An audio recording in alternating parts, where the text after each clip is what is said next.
It really takes a community committed to ensuring safety for their fellow neighbors that assist us in ensuring that crime goes down. And I want to say thank you to the people of Prince George's County.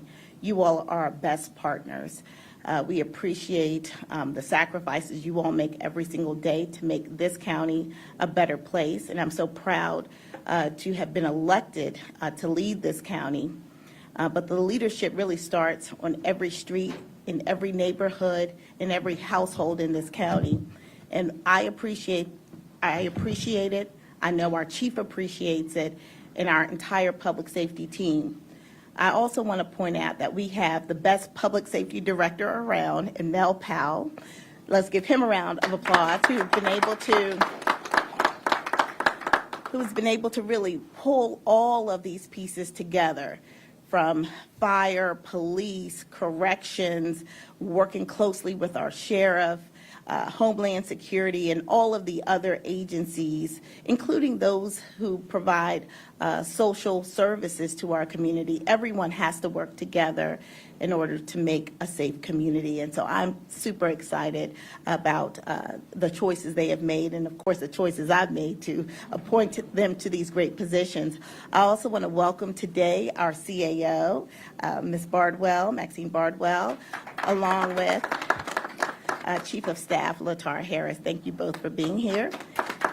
And now, am I turning it over to you, Chief? And now, without further ado, I want to welcome our Chief, Chief George Nader. Good morning. I think I'd first like to thank our partners from the media for coming out. We always appreciate the partnership, and we're always happy to see you all coming and sharing in great news. You know, it's nice to see you when we have good news. So today I want to share year-to-date crime statistics and highlight why this is a powerful moment for public safety and for those considering a career in policing in Prince George's County. While we recognize that even one crime is too many, especially violent crime, our thoughts are always with the families and the victims. The reality is this is what drives our commitment to work tirelessly and relentlessly to identify and locate people that would commit crimes in our communities, while also addressing underlying issues that we believe cause crime and disorder. Through strong partnerships across county government, our municipal and regional enforcement partners, and the community, we're seeing real results. Strategies such as problem-oriented policing, Blue Lights Night initiatives, enhanced domestic violence partnerships, and advanced analytics through our real-time crime center are making measurable differences. Year to date, overall crime is down 16%.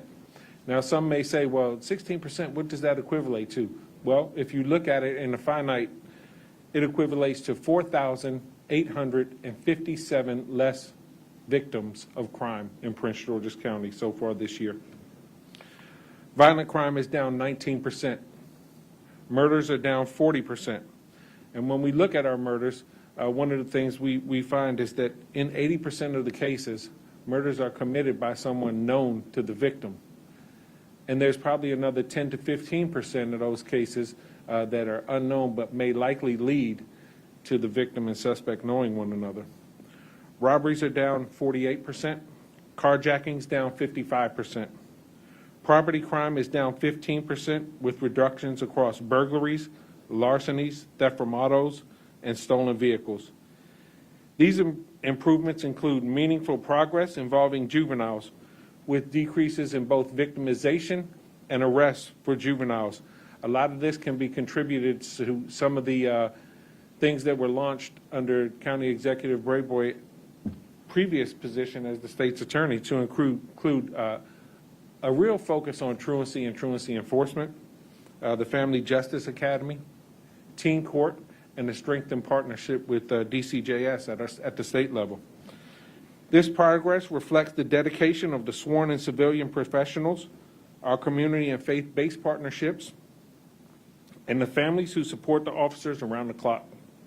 It also reflects strong leadership, investment in public safety that we've seen under County Executive Braveboy's administration. We've also expanded our resources, strengthened the Real-Time Crime Center with analytics, and we have more of that to come that I think is going to even take us to the next level for crime fighting. So we have a great outlook as we move into 2026. But today is also about the future of this organization. As County Executive said, from 2017 to 2025, we had a deficit in hiring of police officers of 315. Officers, leave for various reasons, retirement and other forms of separation. 2025 is the first year we've seen a net gain of law enforcement officers in Prince George's County at our police department.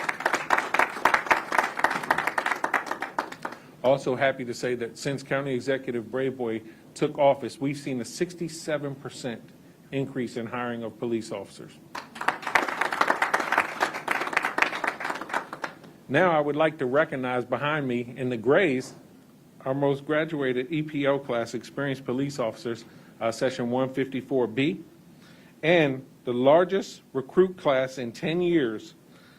This includes 72 recruit officers, 55 of which are Prince George's County officers, 5 from the Office of Sheriff, and the Sheriff will talk about his members, but in total, 17 other law enforcement agencies from around 17 other law enforcement recruits from around Prince George's County that are going to serve our communities. This didn't happen by chance. We made recruiting our mission. We embraced bringing on new and recruiting more officers from within our community, and we challenged every member of this organization to get involved in the recruiting efforts and really make an investment in the future of this organization. We want to shape the next generation of police officers in Prince George's County. What this class represents is momentum. It represents opportunity, and it represents a department that's moving forward with a purpose. Today, anyone watching who feels the call to serve, this is your moment. If you want to make a real difference and work with cutting-edge technology, build meaningful relationships in our communities, and serve the community with value, partnership, and progress, we invite you to join us. The big thing I want people to know, and the county executive said, you have a place here in our police department. We want people to come and we want people to join our organization. So you have a place here. We would love for people to apply. We have done some things within our program that I'll talk about here that's make it more welcoming for folks. For the recruits, you're joining a department that's committed to excellence, accountability, and community trust. We thank you and your families, and we look forward to what you're going to do to help us accomplish great things together. Prince George's County is safer, stronger, and moving forward, and the future of this department has never been brighter. Session 155, thank you for answering the call.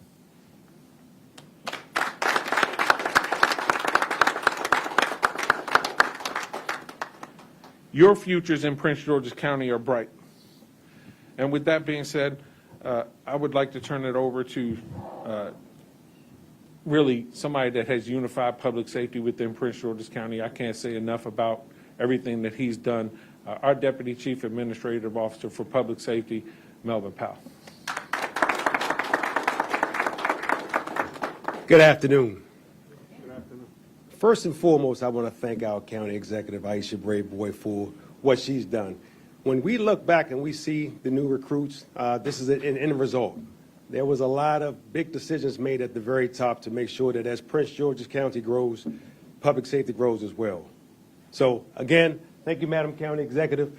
And to the new recruits and our experienced police officers, you have absolutely chosen the best career of mankind. And I say that because I'm a little bit biased. I retired from Prince George's County Police Department after 25 years of service. And I know this time in the academy will go by so fast. Some of you will be homicide investigators, K-9 handlers, SWAT team members. You'll be in our internal affairs. You'll be in our IT department working on our computers to make sure that we have the most updated technology to fight crime. But in the end, you'll be part of the public safety family for life. So to that, I want to say thank you and welcome to the family.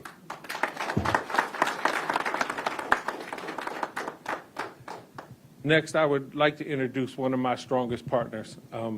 We work together hand in hand, and I think he's never said no to me, and I've never said no to him.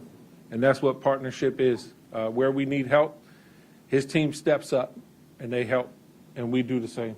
So none other than our sheriff, Sheriff John Carr. Good morning, all, and thank you, Chief Nader, for that introduction, and thank you, Madam County Executive Braveboy, for your leadership. What I can say is that this is a joyous occasion to actually have an academy class this large.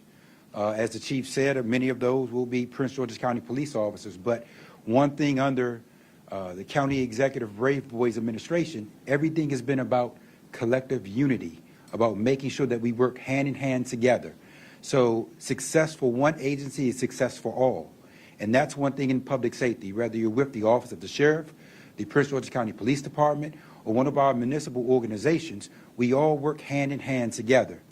As Chief and as Madam County Exec made mention to domestic violence, one thing that we can see with our MOU and our partnership hand in hand together is that in the month of November, we have actually decreased our numbers in protective orders and peace orders. Many times I've come in front of the media, in front of our community, letting you know that we were averaging a little bit over 2,000 peace and protective orders a month. Last month alone, in the month of November, we had 1,000 protective orders and 422 peace orders, showing you that something and what we are doing as far as a partnership and working together with our courts, our Family Justice Center, and working as a force multiplier out in our community to be more proactive is working. Our citizens are getting the resources that they need. This academy class not only represents a change in public safety, but also represents a change in culture for every organization. This is something to where we want to build upon. We want our individuals from our communities to be part of this organization, not only with the police department, our sheriff's office, our corrections, fire, anything involving public safety, because we know you have a vested interest in this community. So I do want to end by saying this. I value our partnership. I thank you so much. And for our recruit class, I look forward to being part of our family. And thank you again for stepping up to serve our community here in Prince George's County. Thank you so much.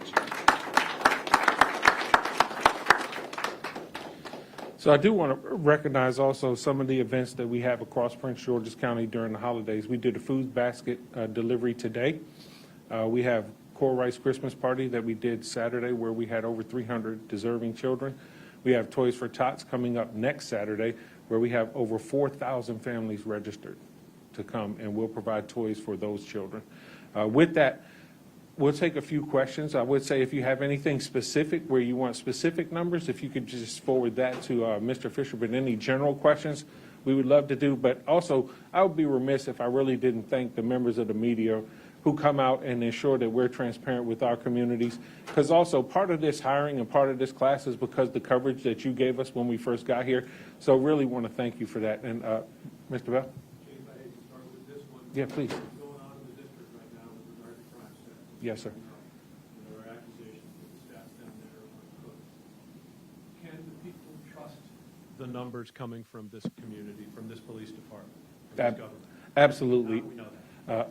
Our crime numbers are transparent. We would invite anybody to ask questions. I think throughout time that has been brought up at numerous agencies time and time again, but it's really easy to prove if you show a case that should have been classified as one thing and was classified as something else.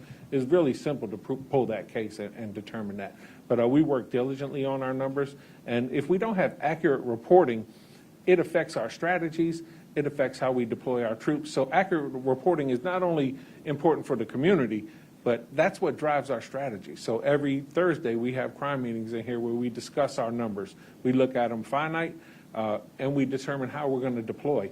So if our numbers were flawed, our strategies would be flawed as well. So there's nothing more important to having accurate numbers to us, and our numbers are accurate. Madam County Executive, your thoughts on that? I mean, this notion that there was pressure from a government to cook the stats in D.C., not here. Yeah, honestly, I can't really respond to that. But what I can tell you is that, we've worked extremely hard. Well, we have, been up here, we would have liked to have told you that we were down to no crime, right? But what we are is, we operate with integrity. That's something that we have to do because crime affects people individually. And if we're up here trying to make ourselves look good as opposed to being accurate, then that does a disservice to the very people who are out there relying on us to employ the best public safety strategies that we can. So I'm very proud of the work that we have done collectively.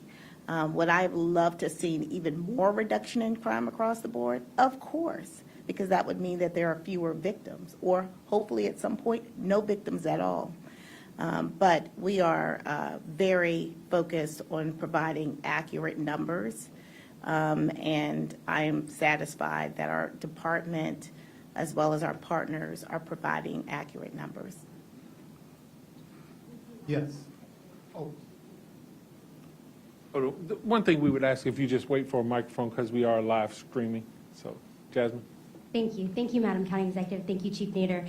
As the stats have trended downward really all year, I wonder if you had any thoughts on last week. It seemed a bit atypical that there were a frequency of homicides seemingly reported back to back. Any thoughts on that? Just atypical week. Yes, as we know, crime ebbs and flows. When we look at homicides and we look at those, there have been closures. All of those have been closed. In all except one, the victim and suspect were known to one another. And we'll be releasing the one that happened in Temple Hills, information about that arrest today. Sir? Hi, yes, I just want to have a question in regards to domestic violence. Yes. Prince George's County seems like they've invested a lot into addressing domestic violence. However, last year, there were some numbers came out that said around 20% of homicides were domestic violence, really, or domestic killings. Are you able to kind of give us an idea of how many of this year's homicides fall into that same category? Has it gone up or down or anything like that? Yeah, I have those numbers, and we can surely give them to you as soon as the conference is over. Be happy to. I will say that, so our overall domestic violence assault cases and shootings and homicides are down 2%. We would like that number to be better. Mr. Bell, if I was cooking the books, that number would be much higher. But out of transparency, domestic violence incidents are down 2%. But we have, like you said, we put a lot of resources into it. We've partnered with the Sheriff's Department. We partnered with the Family Justice Center, and we're really trying to bring services. But we're also always take the opportunity to bring light to domestic violence, to let those that are victims of domestic violence know they're not alone. They don't have to suffer in silence. We're here and we have avenues to help them. They just have to come forward and let us know. Follow-up question to that. With this large recruitment class, how does having more officers help in that effort to address domestic violence? As we start to build our ranks back up, we can become more proactive. So we can send officers out and we can do more things. We can create additional units to, in January, for instance, we're piloting a program where we call it the co-responder program, where we're going to have a police officer partnering with a mental health clinician through our Health and Human Services Department. And they're going to be out proactively interacting with people. They could be responding to calls.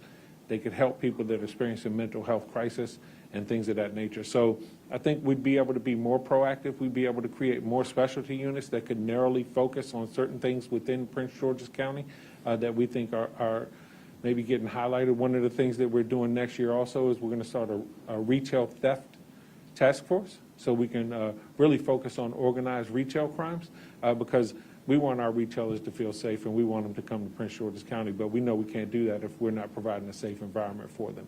So that's one of our focuses going into 2026. Mr. Bell? With regard to staffing, so it's the first net gain in quite some time. Yes. Where are you overall with So staffing shortage? this current class brings us right over the 1,400 mark, but we're shooting for 1,728 is our number. So I think over the next 3 years, we'll be able to reach that number. And once we reach that full complement, we'll really be able to be more proactive with what it is we want to do, accompanied with the enhanced technologies that we're securing in 2026. Chief, what do you attribute being able to get in a larger class this time? So there's a lot of things. I think we have developed a strategic recruiting plan, and that's headed by Deputy Chief Shauna Waddy, and really her innovation and drive. We've empowered the members of this organization to help us with recruiting, but also some of the things that we've done is refined our processes. What we found is some of our processes were a bit antiquated, which created a longer process. So we shortened that process so we could get people on faster. And there's a lot of different things that we did within that program to do that, but also really working hand in hand with our Office of Human Resource Management. They've been such a help for us. So they're our human resource department within Prince George's County. And one of the things that we were all challenged with by our county executives was to shorten the application to hire process. And that's what we've been able to do just by refining processes. And I think, too, that what you're going to find is this is such a great profession as we're able to share more about the benefits to this program and what this organization offers. People want to be a part of it. And when we have that momentum, I think people want to be a part of what's happening in Prince George's County now. And I think that's what helped us as well. Mr. Wagner? Chief, following up on Brad's question. So one of the issues in the district with the reporting of crime numbers is that the narratives often didn't match what the classification was. My question to you is, who actually makes the classification? Is it the line officer taking the report? Is it a white shirt above? And is there any kind of a duplicate process where someone goes back and looks at the narrative to make sure that it matches the classification? And I have a follow-up. It's a great question. So there's several levels of redundancy.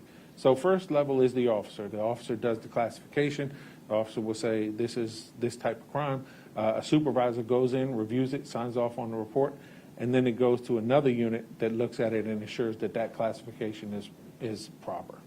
And that's how we move forward. Believe me, there's no pressure to change the classification. And that's why I said to Mr. Bell's question, it's very easy to determine if it's classified wrong when you read the report. Every crime has elements to it, and if those elements are in the report, then that's what the crime is, and that's how we do business here.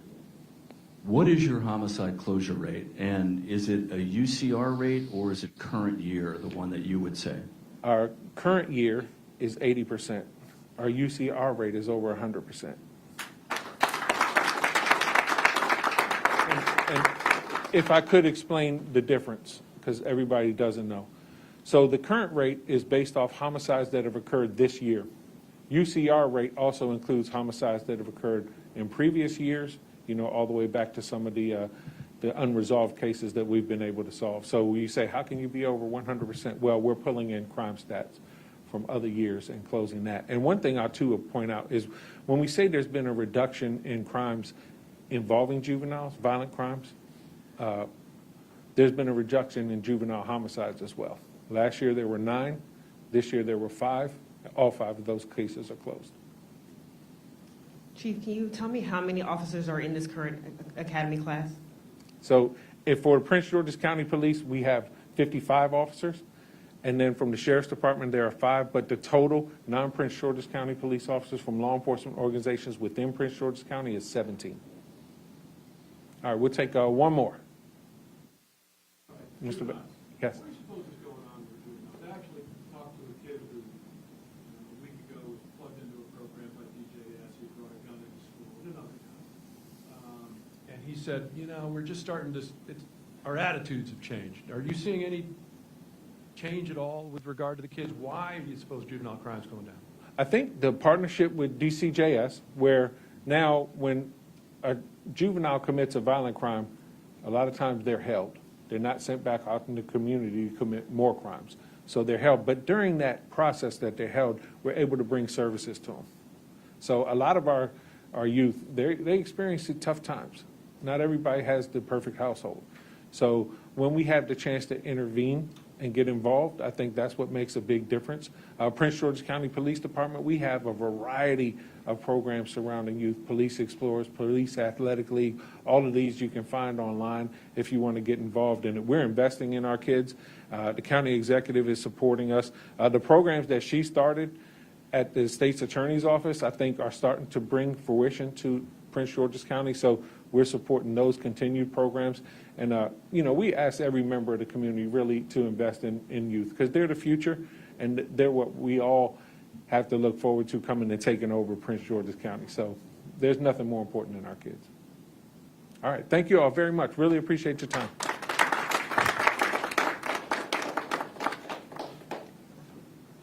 Welcome. Congratulations. Look forward to getting to know you all on a more personal level. And thank you all for choosing Prince George's County. Thank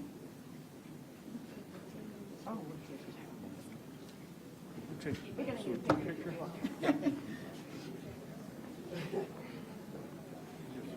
Move this. Yeah, or just have him do it with himself. Have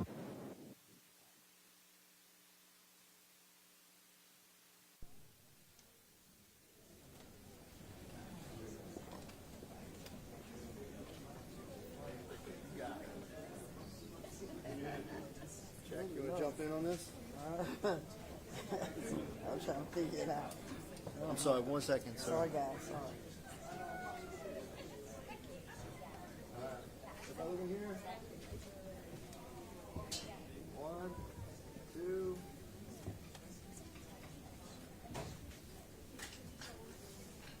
Hold that.